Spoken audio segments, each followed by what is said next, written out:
two of them. And they say, you can rave on as long as you like, as long as you keep off politics. Anyway, yeah, you see, I know things, yeah. I know who you are, but you don't know who you are. Give you 3 guesses. Well, I think, I've had experience of this. Most people think that they think that I'm Napoleon. Nah. You see, Napoleon, he was a nutcase. Now, he marched all the way to Moscow just to get his toes frozen and came back. Not my idea of vacation.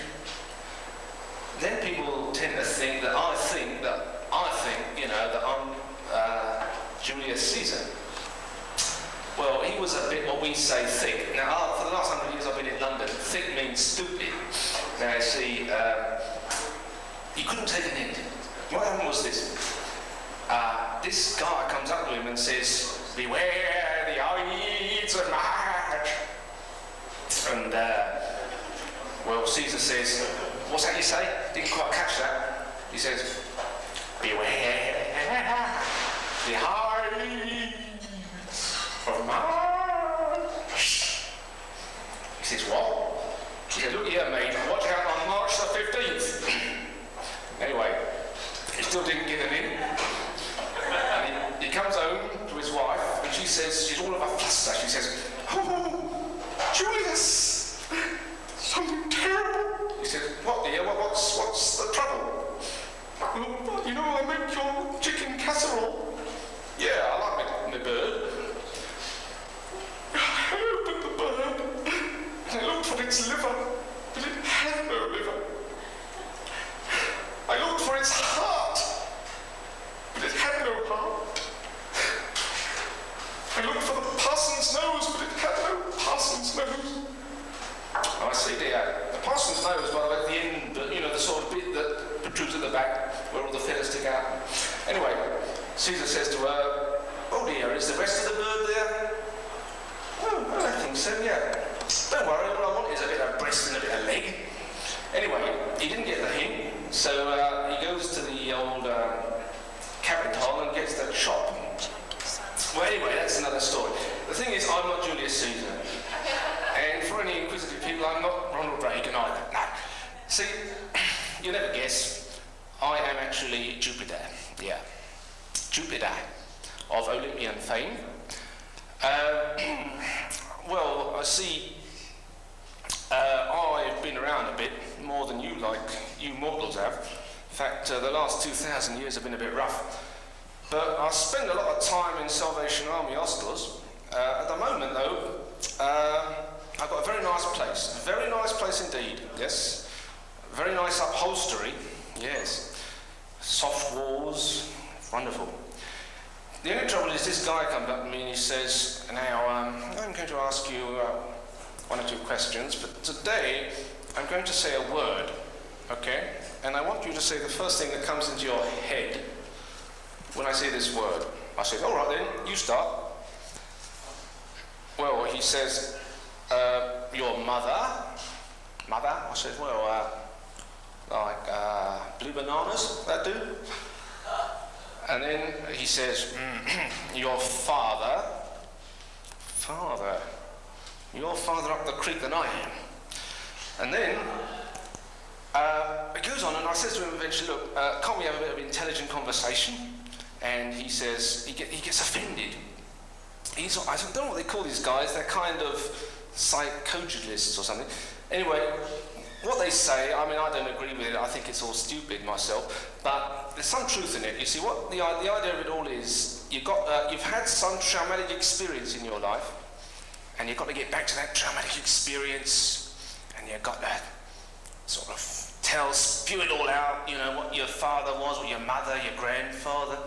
Well, anyway, my grandfather was a guy called Uranus. Well, he had a traumatic experience, I can tell you. Something happened to him that sort of rhymed with a part of his body, to be honest. Anyway, my dad was a guy called Saturn. And, Saturn was a dozy old soul. most of the time, but get on the wrong side of him and he would turn nasty. Yeah.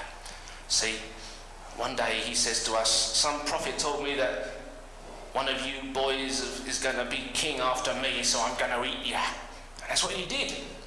Apart from me, otherwise I wouldn't be here, would I? Anyway, I'm not so daft as I look, and I kind of hid and was taken up, I don't know, somebody took care of me, and I gave him the boot eventually. But I better tell you about my past. You see, I married up with this old woman called Hera. Now, Hera, she was a real kind of battle axe, you know, especially when I had me aberrations with these nymphs. Now look here, none of your moral finger pointing. You never had the temptations I had, because any time I sort of fancied myself a nice nymph, I used to change it to a bird, take advantage. Anyway, that was a long, long time ago. Now, one of those nymphs I had, one of those nymphs I knew was called, this going back 2,000 years, 3,000 years, you know. I think Io or Io, or was it Semolina? Anyway, through my contact with her, the natural issue was a guy called Dionysus. He was a bit keen on the old bottle, you know. Excuse me.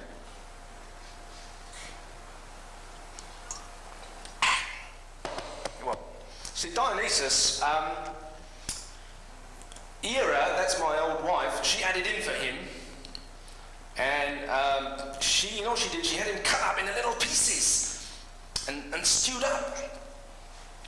Well, I, with my magic power, sort of brought him back, but I mean, that was a traumatic experience. No wonder that poor guy took the bottle. Anyway, one of my other sons was a guy called Mars. Now, Mars, he was nasty. Still is, he's around, sure is. And what he used to do, and what I think he still does, is, you know, there's a battle going on. He sort of got, you know, he was, even as a boy, he would, like when he was playing Cowboys and Indians and that, he would do it, but sort of, he was vicious with it, know what I mean? Anyway, whenever there was a battle, he used to help the weaker side so as the battle goes on longer. So what I think is this: you ought to round up all your psychologists, lock them up and say, you stay in there, mates, till you sort out that Mars nut. And nobody takes any note of me these days. Anyway, yeah, where was I? God, 2,000 years is a long time. Spent a lot of time in London. I like your basic situation here in Austin. Quite a nice setup you got down there, you know. Yeah. Well, you see, God, I mentioned Mars. Them guys in white's coming for me. Look. I don't mean to talk about Mars. I don't want to get into politics. Anyway, one of these days, it's going to be different. One of these days, we ain't going to take it anymore, see? One of these days, we ain't going to throw off our garbs of poverty and put on our garbs of power. And we're going to... Where was I? You know what I do sometimes? I goes up to this guy and I says to him, excuse me, sir, it's in England, London, got to talk like that proper, you know. Excuse me, sir, would you possibly be able to find your way to securing me a £5 note? If it's in American, I usually say, could you give me a $5 bill? Dollar's doing pretty well these days. And if they do, fair enough. They'll be swinging the old nectar up there, you know, later on.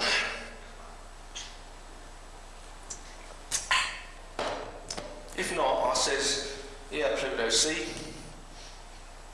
Book them, their numbers up.